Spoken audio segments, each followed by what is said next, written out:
ஒரே நேரத்தில் பல கோயிலுக்கு செல்வதற்கு அவர்களுக்கு உடனிருந்து அழைத்து செல்வதற்குண்டான சூழல் இல்லாததாலும் மாண்புமிகு தமிழக முதல்வர் கவனத்திற்கு வந்தவுடன் முதலாக இந்த ஆட்சி ஏற்பட்டவுடன் ராமேஸ்வரத்திலிருந்து காசிக்கு என்று முதல் கட்டமாக 200 பேர்களை அரசு மானியத்தோடு அறிவித்து அனுப்பி வைத்தார்கள். அதன் தொடர்ச்சியாக 2வது ஆண்டு 300 பேர்களை அரசு மானியத்தோடு அனுப்பி வைத்தார்கள். இந்த ஆண்டு 420 பேர்களுக்கு அறிவிக்கப்பட்டு இன்றைக்கு அதன் ஒரு பகுதியாக 60 நபர்கள் காசிக்கு செல்வதற்கு துரித ரயில் மூலமாக அனுப்பி வைக்கப்படுகிறார்கள். இதற்கு ஒட்டுமொத்தமாக அரசு நிதி இதுவரையில் சுமார் 2,30,00,000 ரூபாய் மானியமாக வழங்கப்பட்டிருக்கின்றது.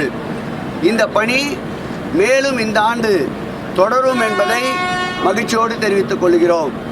இவர்களுடன் செல்வதற்கு மருத்துவ குழு ஒன்று, திருக்கோயில் பணியாளர்கள் என்று 3 பேர், அதோடு ஏசி அளவிலே இருக்கின்ற உதவி ஆணையாளர் ஒருவரும் இந்த பயணத்தில் அனுப்பி வைக்கப்படுகிறார்கள்.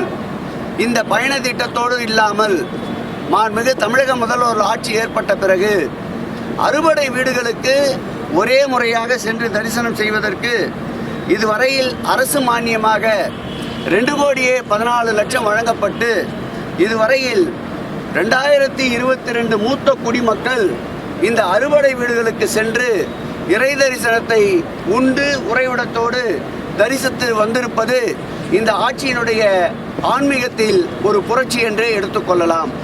அதேபோல் மானசேவர், முக்திநாத் போன்ற திருக்கோயில்களுக்கு ஏற்கனவே வழங்கப்பட்டு வந்த நிதியை உயர்த்தி 20,000 30,000 ரூபாய் ஆக்கி நம்முடைய மானசேவருக்கு மாத்திரம் இதுவரையில் சென்று வந்தவருடைய எண்ணிக்கையை பார்த்தால் 500க்கும் மேற்பட்டவர்கள் முக்திநாத்திற்கு இதுவரையில் சென்று வந்திருக்கின்றார்கள். அவர்களுக்கு அரசு மானியம் 1,08,00,000 ரூபாய் வழங்கப்பட்டிருக்கின்றது. அதேபோல் ஆடி மாதங்களில் வருகின்ற அம்மன் திருவிழா காலங்களில் அம்மன் திருக்கோயில்களுக்கென்று இதுவரையில் 1003 பக்தர்களை இலவசமாக கட்டணம் இல்லாமல் அழைத்து சென்று இறை தரிசனத்தை காண்பதன் வாயிலாக அரசுக்கு ரூபாய் 25 லட்சம் அரசு மானியத்தில் இந்த பயண திட்டம் வகுத்து 1300 பயனாளிகள் பக்தர்கள் பயனடைந்திருக்கின்றார்கள். அதேபோல் புரட்டாசி மாதத்தில் 1008 பக்தர்கள் இதுவரையில் வைணவ தலங்களுக்கு அழைத்து செல்லப்பட்டு பயனடைந்திருக்கின்றார்கள். அதற்கும் அரசு மானியம் 25 லட்சம் ரூபாய் வழங்கப்பட்டிருக்கின்றது. இதுபோல் இந்த ஆட்சியில் வசதி உள்ளவர்கள் வசதி அற்றவர்கள் அனைவரும் இறை தரிசனம் பெறுவதற்கு பல்வேறு முனைப்பான திட்டங்களை மாண்புமிகு தமிழக முதல்வர் திராவிட மாடல் அரசு செயல்படுத்தி வருகின்றது. இந்த திட்டங்கள் வருகின்ற இந்து சமய அறநிலையத்துறை மானிய கோரிக்கைகளையும் அறிவிக்க வேண்டும். அதற்குண்டான மானிய தொகையை அரசு வழங்கும் என்று மாண்புமிகு தமிழக முதல்வர்கள் தெரிவித்திருக்கின்றார்கள். ஆகவே இந்த திட்டத்தினுடைய பயனாளிகள் எண்ணிக்கை வருகின்ற ஆண்டு அறிவிப்பில் கூடுதலாகும் என்பதையும் மகிழ்ச்சியோடு தெரிவித்துக் கொள்கிறோம். அனைத்து ஏற்பாடுகளும் உண்டு உறைவிடங்களோடு அவர்களுக்கு உண்டான அனைத்து ஏற்பாடுகளையும் செய்திருக்கின்றோம். இந்த பயண திட்டத்தில் அவர்களுக்கு உதவியாக ஒரு போர்வை மற்றும் அவர்களுக்கு உதவியாக துடைத்துக் கொள்வதற்குண்டான டவல் மற்றும் எண்ணெய், சோப்பு போன்ற அனைத்து வசதிகளும் ஏற்பாடு செய்யப்பட்டு தந்திருக்கின்றது. இந்த பயண திட்டம் என்பது சுமார் 7 நாட்கள் இந்த பயண திட்டமாகும். 7வது நாள் மீண்டும் வருகின்ற பொழுது இதேபோல் அவர்கள் பயண திட்டம் முடிந்து வந்த பிறகு அவருடைய இல்லத்திற்கும் ஆட்களை உடன் அழைத்து அவர்களை பாதுகாப்பாக அவர்கள் இல்லத்திற்கு சென்றடைய செய்வோம். இப்போது பயண திட்டத்திற்கு 10 வகையான பொருட்களை அவர்கள் 15 வகையான பொருட்களை அவர்களுக்கு கட்டணம் இல்லாமல் வழங்கியிருக்கின்றோம். இவை அனைத்தும் அரசு மானியத்திலிருந்து வழங்கப்படுகின்ற தொகை.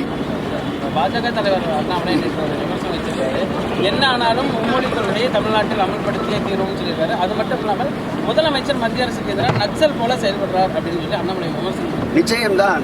எங்கள் முதலமைச்சரை பொறுத்தளவில் முன்மொழி கொள்கையை திணிக்க வருகின்ற பொழுது அவர் எந்த எதிர்ப்புக்கும் அடங்க மாட்டார். எதிர்ப்புக்கு அடங்காத ஒரு தலைவர் தான் எங்களுடைய தலைவர். இந்த ஆட்சியின் மீதும் மக்களின் மீதும் விருப்பத்திற்கு மாறாக எதை திணித்தாலும் தமிழகத்திலே இருக்கின்ற ஒவ்வொருவரும் அதற்கு வெகுண்டெழுவார்கள். அப்படி திணிக்கின்ற வேலையை அவர்கள் விடாமல் தொடர்ந்து செய்தால் திராவிட முன்னேற்ற கழகத்தில் இருக்கின்ற ஒவ்வொரு தொண்டனும் அதற்கு எதிர்ப்பாக வெகுந்தெழுவான். ஆகவே அரசியல் செய்வதற்கு எதுவும் இல்லாத சூழ்நிலையில் திரும்ப திரும்ப கோயாபால் தத்துவத்தின்படி ஒரே பிரச்சனையை அண்ணாமலை எடுத்துக்கொண்டிருக்கின்றார். 2026ஆம் ஆண்டு நெருங்கிக் கொண்டிருக்கின்றது. மக்கள் அவருடைய செயல்பாடை விழிப்புணர்வோடு கண்காணித்துக் கொண்டு வருகிறார்கள். அதில் பெறப்படுகின்ற அடி இந்த தேர்தலில் பாரதிய ஜனதாவிற்கு தமிழ்நாட்டை பொறுத்தளவில் மரண அடியாகத்தான் இருக்கும்.